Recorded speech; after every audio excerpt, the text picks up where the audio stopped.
Ma'asyarul muslimin adalah dalam perihal pernikahan disebut sebagai mitsaqan, ringkasan fikih pernikahan. Ringkasan fikih pernikahan.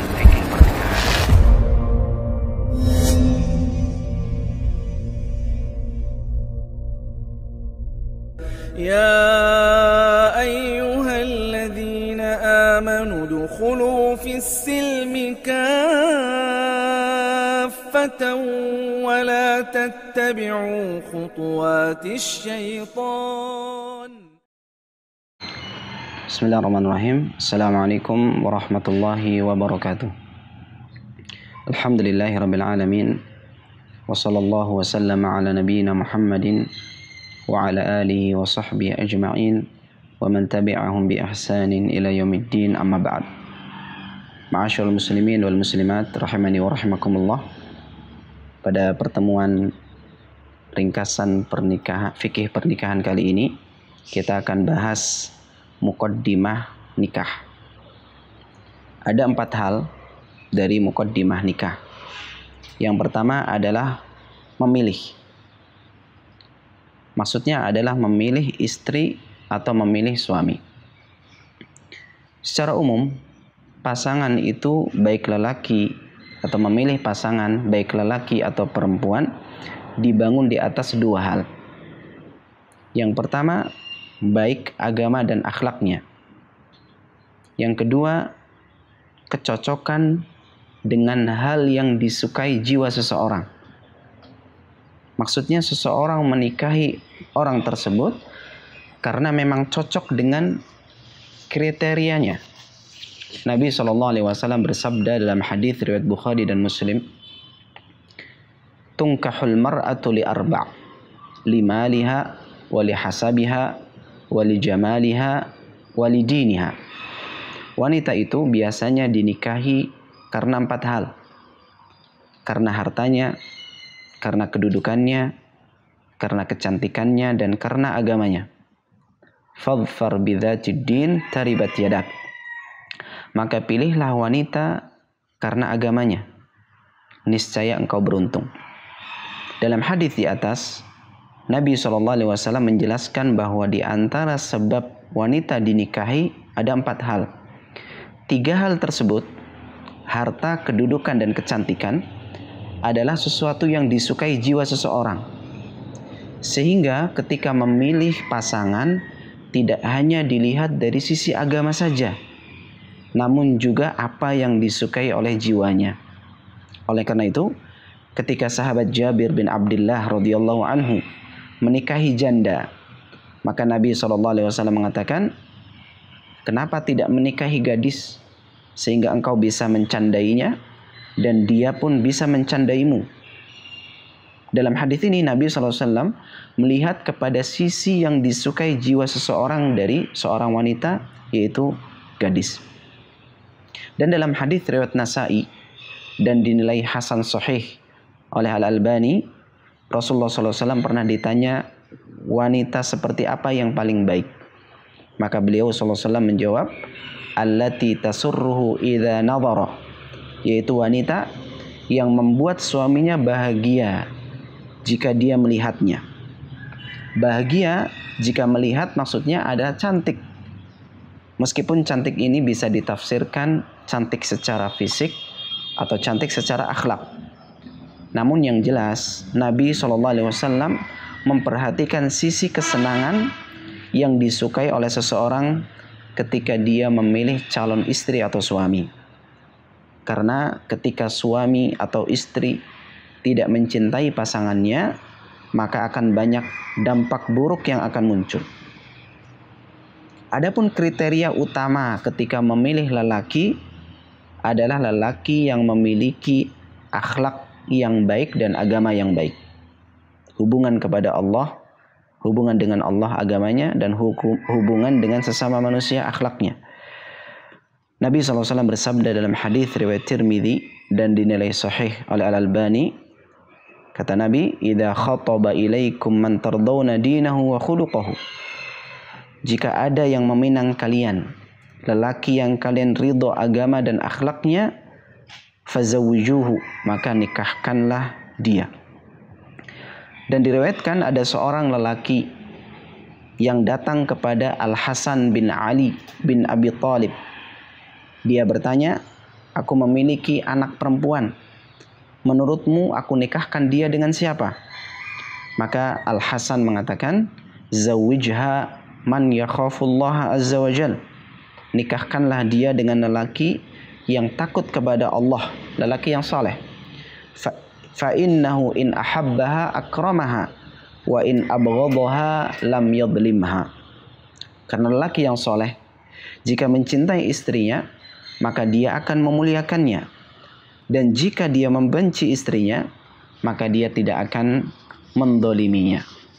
Tentunya ketika memilih pasangan, dia berusaha memilih sifat-sifat yang baik, tetapi tidak juga dengan syarat-syarat yang berlebihan, dan hendaknya dia menyesuaikan dengan keadaan dirinya sendiri. Jangan menentukan kriteria yang terlalu muluk atau bahkan mustahil, padahal dirinya sendiri pas-pasan, bagai punuk merindukan bulan. Adapun bagi lelaki, maka pilihlah wanita yang memiliki sifat-sifat yang baik, dan kita jauhkan pilihan kita dari sifat-sifat yang buruk. Di antara hal yang menarik yang disebutkan oleh para ulama, kata mereka, jauhilah menikahi 5 tipe wanita: annanah, hannanah, haddaqah, barraqah, dan syaddaqah. Apa itu annanah? Yang pertama, annanah adalah wanita yang selalu berkeluh kesah, tidak pernah bisa puas dengan sesuatu, lisannya selalu mengeluh kepada suaminya. Yang kedua, hannanah, yaitu wanita yang menganggap dirinya selalu berjasa, menganggap dirinya seharusnya pantas mendapatkan lelaki yang lebih hebat dari suaminya itu. Yang ketiga adalah haddaqah, yaitu wanita yang selalu menginginkan segala sesuatu yang dilihatnya. Jika dia pergi ke pasar, maka dia ingin beli segala sesuatu.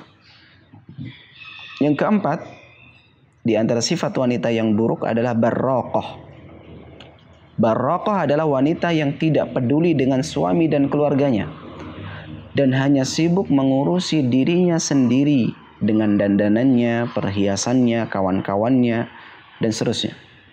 Yang kelima adalah tipe wanita syaddaqah, yaitu wanita yang terlalu banyak omong, cerewet, sehingga membuat pening suaminya. Ya, ini adalah dalam perkara memilih. Yang kedua adalah nazar atau melihat calon. Kapan nazar diperbolehkan? Kapan nazar disyariatkan? Nazar atau melihat calon pasangan itu dilakukan ketika seorang telah berazam, bertekad kuat, dan serius terhadap wanita tersebut. Maka belum boleh nazar ketika masih ragu apakah dia akan meminangnya atau tidak. Sehingga terkadang dia nazar wanita ini, lalu pindah nazar wanita itu, sehingga menjadi abu nazar. Dan ini tidak diperbolehkan. Sehingga seorang melakukan nazar setelah dia memilih dan ta'aruf, dia mengetahui wanita tersebut baik dari walinya langsung atau dari wasilah perantara yang dia percayai. Sehingga ketika dia mantap dan serius untuk meminangnya, maka tersisa melihatnya apakah cocok atau tidak. Lalu nazar kepada calon istri ini hukumnya sunnah. Bahkan bukan hanya melihat sekilas, namun melihat dengan seksama, memperhatikan dengan seksama. Dalilnya adalah hadis riwayat Muslim bahwa ada seorang lelaki yang mendatangi Rasulullah SAW dan dia mengabarkan bahwa dia akan meminang wanita dari kalangan Ansor. Maka Nabi SAW mengatakan kepadanya, "Anadharta ilaiha?" Apa kamu sudah melihatnya? Kata lelaki itu, belum. Maka Nabi SAW mengatakan, "Fadhhab fanzur ilaiha, fa inna fi a'yunil ansor syai'an." Pergilah dan lihatlah dia, karena pada mata kaum Ansor ada sesuatu. Kata para ulama, maksudnya ada sipit atau ada kelemahan pada matanya. Adapun yang boleh dilihat dari calon istrinya adalah hal yang biasa atau hal yang bisa menjadikan dia tertarik dari apa yang biasa terlihat di rumahnya, seperti rambutnya, lengannya, bagian bawah kakinya, wajahnya, dan fisiknya secara umum. Memang ada silang pendapat di kalangan para ulama tentang hal ini. Ada juga yang mengatakan yang boleh dilihat hanya wajah dan tangan saja. Namun wallahu a'lam, pendapat yang lebih kuat adalah boleh melihat kepada apa yang biasa terlihat oleh keluarganya, yaitu rambut, wajah, kedua lengan, kaki, betis. Dan tujuan dari melihat calon pasangan ini adalah agar lebih langgeng cinta keduanya. Sebagaimana dalam hadis riwayat Tirmidzi dan disahihkan oleh Al-Albani bahwa ada seorang lelaki yang meminang wanita. Lalu Nabi berkata kepadanya, "Undur ilaiha fa innahu ahra an yu'dama bainakuma." Lihatlah dia, karena dengan melihat bisa lebih melanggengkan cinta kalian berdua. Kemudian nazar itu ada dua cara. Nazar ada dua cara. Yang pertama, nazar dengan sepengetahuan wanita, yaitu mendapatkan izin dari wanita dan walinya. Namun ini tidak dilakukan berdua-duaan atau berkholwat. Yang kedua adalah nazar tanpa sepengetahuan wanita. Misalnya dengan menunggu di jalan yang biasa dia lewati, atau menunggu di dekat rumahnya lalu dia melihat wanita yang akan dia nikahi ini. Ini dalilnya adalah hadis riwayat Abu Dawud dan dihasankan oleh Al-Albani bahwa Jabir bin Abdullah ketika akan menikahi wanita, maka beliau berkata, "Fakuntu atakhabba'u laha." Aku bersembunyi darinya, hatta ra'aitu minha ma da'ani ila nikahiha, sampai aku melihat hal yang menjadikan aku tertarik untuk menikahinya. Wa fatazawwajtuha, maka aku pun menikahi dia. Namun ada satu hal yang mesti diperhatikan di dalam urusan nazar ini, yaitu jangan menyebarkannya atau mengumumkannya kepada orang lain. Namun cukup diketahui oleh lelaki, wali, dan wanita tersebut. Hal ini karena kita tidak tahu apa yang akan terjadi. Sehingga ketika kita tidak suka, tidak melukai hati dan perasaan wanita tersebut. Karena sebagian orang ada yang suka membicarakan hal ini kepada kawan-kawannya, atau menulisnya di media sosial yang seharusnya dia sembunyikan, sehingga ketika dia tidak cocok maka dia bisa menyembunyikan aib wanita tersebut, dan kalaupun cocok ya sudah, alhamdulillah. Ya, ini adalah berkaitan dengan nazar.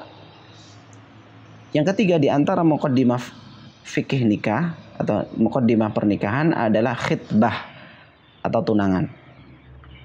Khitbah atau tunangan maksudnya adalah berbicara untuk meminta menikahi wanita. Sehingga khitbah ini intinya adalah meminta menikahi.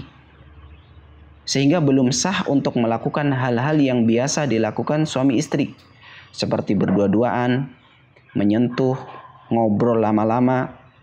Adapun berbicara untuk suatu kebutuhan maka boleh, tetapi dengan memperhatikan jarak dan adab.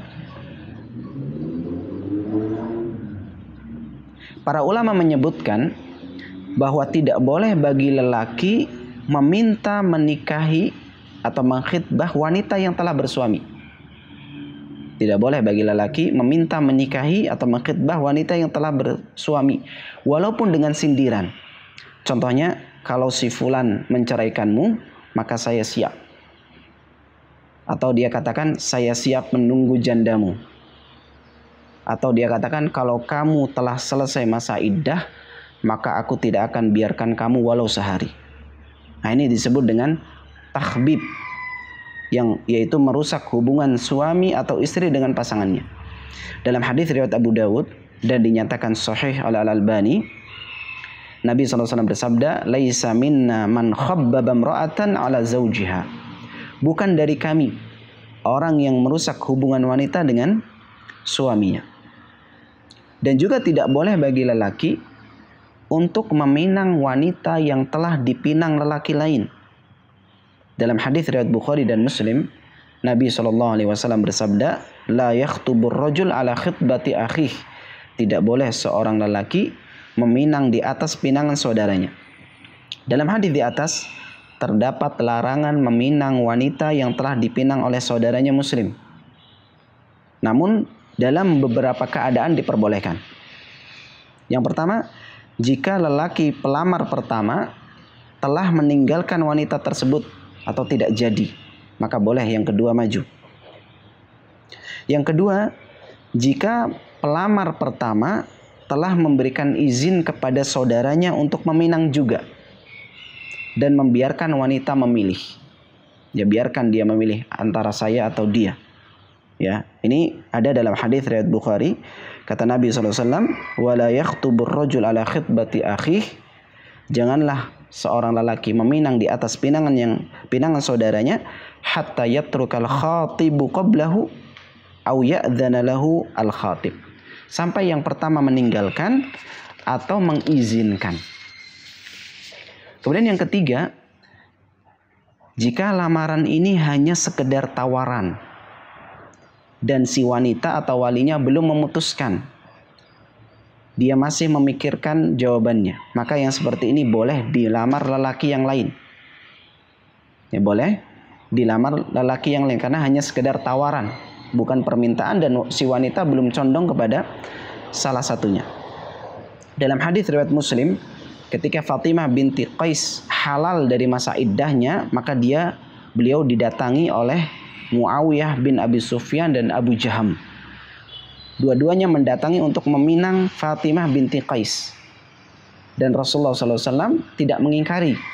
Maka menunjukkan hal itu adalah boleh. Yaitu ketika belum condong kepada salah satunya. Kemudian di antara muqaddimah nikah yang keempat adalah meminta pendapat wanita dan izinnya. Ya, di antara hal yang berhubungan dengan khitbah adalah meminta pendapat wanita dan izin darinya. Wanita ini ada dua macam, ada janda dan gadis. Dan keduanya tidak boleh dipaksa menikah oleh walinya. Karena yang akan menjalankan adalah wanita itu. Dan dia juga yang akan menanggung beban beratnya.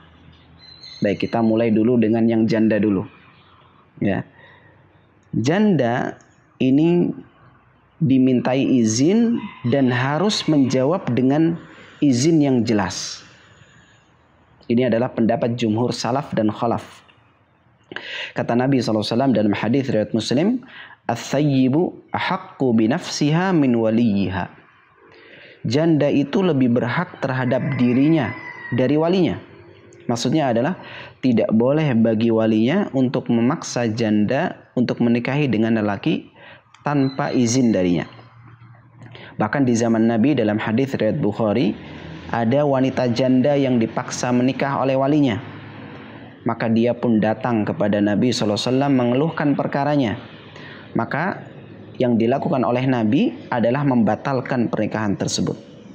Sama janda tua atau janda muda harus menjawab dengan jelas, karena janda ini sudah kenal lelaki sehingga tidak terlalu besar ya rasa malunya. Jenis wanita yang kedua adalah gadis. Adapun gadis, dia dimintai izin dan jawabannya bisa dengan dua hal. Bisa dengan ucapan yang jelas bahwa dia setuju, atau dia diam, atau senyum, atau meneteskan air mata karena senang dan ridho. Dalam hadis riwayat Bukhari, Nabi SAW mengatakan, al-bikru tusta'dzan. Gadis itu dimintai izin. Maka Aisyah mengatakan, innal bikra tastahi. Wahai Rasulullah, gadis itu pemalu. Maka Nabi SAW mengatakan, idhnuha sumatuha. Izinnya atau diamnya adalah izin darinya.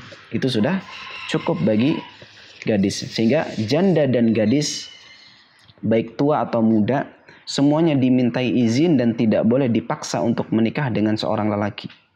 Hanya saja ada sedikit perbedaan dalam jawaban. Yang gadis bisa dengan ucapan atau hanya dengan diam.